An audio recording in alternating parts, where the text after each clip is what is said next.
অন্য সব দেশে ইনকাম ট্যাক্স রেট কমিয়ে দিয়েছে। আমাদের দেশে আমাদের ইনকাম ট্যাক্স রেট বাড়িয়ে দিয়েছে।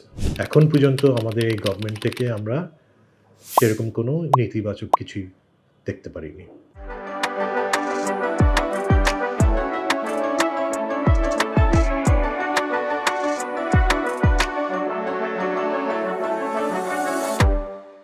স্পিনিং সেক্টরে সবচেয়ে বড় যে চ্যালেঞ্জগুলি এখন আমরা ফেস করছি, একটা হলো এখনও আমাদের ইউটিলিটির ক্রাইসিস আছে অনেক ফ্যাক্টরিতেই, যেটা এখনও রিজলভড হয়নি। আন্ডার ক্যাপাসিটিতে চলছে। দ্বিতীয়ত হলো যে আমাদের গ্লোবাল চ্যালেঞ্জের জন্য অন্য সব কান্ট্রি যেসব প্রোগ্রেসিভ ওয়েতে ওদের পলিসি অ্যাডাপ্ট করছে, আমরা এইখানে অনেক পিছিয়ে আছি। আমাদের তো দরকার হলো ভ্যালু অ্যাডিশন। আমরা কীভাবে রিটেইন করব। এখন যদি আমরা ইম্পোর্ট করে সুতা আনাই যায়, কিন্তু আমাদের রিটেনশনটা কী হচ্ছে? এটা আমাদের একটা বড় কোয়েশ্চেন থাকে। আমরা যদি আমাদের নেবারিং কান্ট্রিগুলিকে দেখি, ইন্দোনেশিয়া আছে, ইন্ডিয়া আছে, চায়না আছে, ওরা কিন্তু সোশ্যাল ইম্প্যাক্টগুলি না আসে সেইটার ব্যবস্থা করছে। আমরা নিজেরা কিভাবে নিজেদের কান্ট্রির অ্যাসেটকে প্রোটেক্ট করব, এটা নিয়ে আমরাও একটু ওয়ারিড আছি। কারণ এই এখন পর্যন্ত আমাদের এই গভর্নমেন্ট থেকে আমরা সেরকম কোনো নেতিবাচক কিছুই দেখতে পারিনি। মেইনলি আমাদের সাপোর্ট যেগুলি দরকার, প্রথমত ইউটিলিটি সাপোর্টটা কন্টিনিউয়াস রাখা। কম্পিটিটিভ কান্ট্রিরা কী করছে এটাকে একটা স্টাডি করা উচিত। অন্য সব দেশে ইনকাম ট্যাক্স রেট কমিয়ে দিয়েছে। আমাদের দেশে আমাদের ইনকাম ট্যাক্স রেট বাড়িয়ে দিয়েছে। 15% থেকে এখন 27%-এ নিয়ে এসে পড়েছে। আমাদের এই সাপোর্টগুলি দিতে পারে, তাইলে দেখা যাবে যে আমরাও সারভাইভ করব, বায়াররাও আমাদের কিন্তু এফওবি ভ্যালু কমিয়ে দিয়েছে। তো আমাদেরও কস্ট এফেক্টিভ হতে হচ্ছে। এইগুলি কিছু সাপোর্ট আমরা গভর্নমেন্ট থেকে আশা করি এবং ইমিডিয়েটলি আশা করি, কারণ ইটস গেটিং টু লেট। কারণ অন্যরা অনেকগুলি স্টেপ নিয়ে ফেলেছে, whereas আমরা এখন পর্যন্ত আমরা কিছু দেখিনি।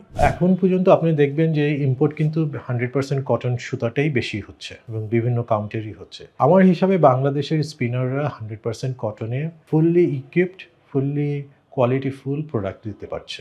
লেটস সে এখন আমি আমার ফ্যাক্টরিতেই, যেহেতু কটনের মার্কেটে ইজ ভেরি কম্পিটিটিভ এবং প্রাইস ওয়ার চলছে ইন্ডিয়া এবং আদার কান্ট্রিজগুলির সাথেও, এখানে আমি যেরকম এখন ডাইভার্সিফাইড প্রোডাক্ট করা শুরু করেছি, কিন্তু আমার এন্ড ইউজাররা ওরা এখনও আমাদের উপর ওইভাবে ট্রাস্ট আনতে পারছে না। আমি কি টাইমলি ডেলিভারি করতে পারবো কি না, কোয়ালিটি মেনটেন করতে পারবো কি না।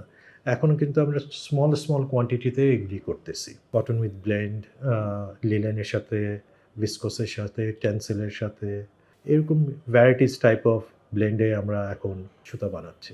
বর্তমানে আমি বলবো যে সুতার প্রাইস, ইন্ডিয়ান প্রাইস আর আমাদের প্রাইসের মধ্যে খুব একটা যে তফাৎ আছে আমি বলবো না। মেবি 10 থেকে 12 সেন্ট বা 15 সেন্ট ডিফারেন্স থাকতে পারে। কিন্তু ইন্ডিয়ার থেকে আনার সময় ওনার যে ক্যাপিটাল ইনভেস্টমেন্ট হচ্ছে, সেটা কিন্তু লোকাল ফ্যাক্টরি থেকে কম লাগতেছে। তার যে ইম্পোর্টের যে একটা কস্ট আছে, সেটাও লাগছে না। আমরা যদি ওগুলি কনসিডারেশনে নিয়ে আসি, তাহলে অলমোস্ট কিন্তু অ্যাট পার থাকবে। আমাদের বিটিএমের থেকে আমাদের মেইন প্রবলেম, আমরা যেটা রেজ করার চেষ্টা করতেছি বা করতে চাচ্ছি, যে অ্যাকচুয়ালি যারা জেনুইন ব্যবসায়ী ইটস ওকে, কিন্তু বন্ডের সুতা প্রচুর মার্কেটে, লোকাল মার্কেটে সেল হয়ে যাচ্ছে। এই জিনিসটা বন্ধ হয়ে গেলে আমার মনে হয় না আমরা আমাদের স্পিনিং সেক্টরও সারভাইভ করবে। এই জিনিসটা যখন আরও নজরদারি গভর্নমেন্ট বাড়াতে পারবে, লোকাল মার্কেটটাও কিন্তু ইমপ্রুভ হবে। আমাদের যে অ্যাডভাইজার সাহেব আছেন এবং এনবিআর আছেন, এদের সাথেই আমাদের মেইনলি কথাবার্তা চলছে। আলটিমেটলি ওনাদেরই তো ওয়ার্ক করে প্লেস করতে হবে। সো ওখানে চলতেছে। আর প্লাস আমরাও চেষ্টা করছি যে চিফ অ্যাডভাইজারের সাথে কীভাবে বসে এটাকে ওনার কাছেও প্লেস করা যায়। আমাদের গ্রুপে তো 3টা ডিভিশন আছে।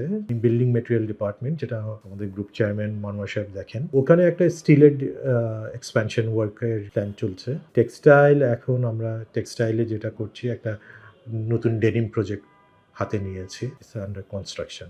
2টা ফেজে করব। ফার্স্ট ফেজে আমরা 2.6 মিলিয়ন ইয়ার্ড ফ্যাব্রিক, শুধু আমরা ফ্যাব্রিকই বানাবো। ইভেনচুয়ালি এটা 4.6 মিলিয়নে আমরা নিয়ে যাব।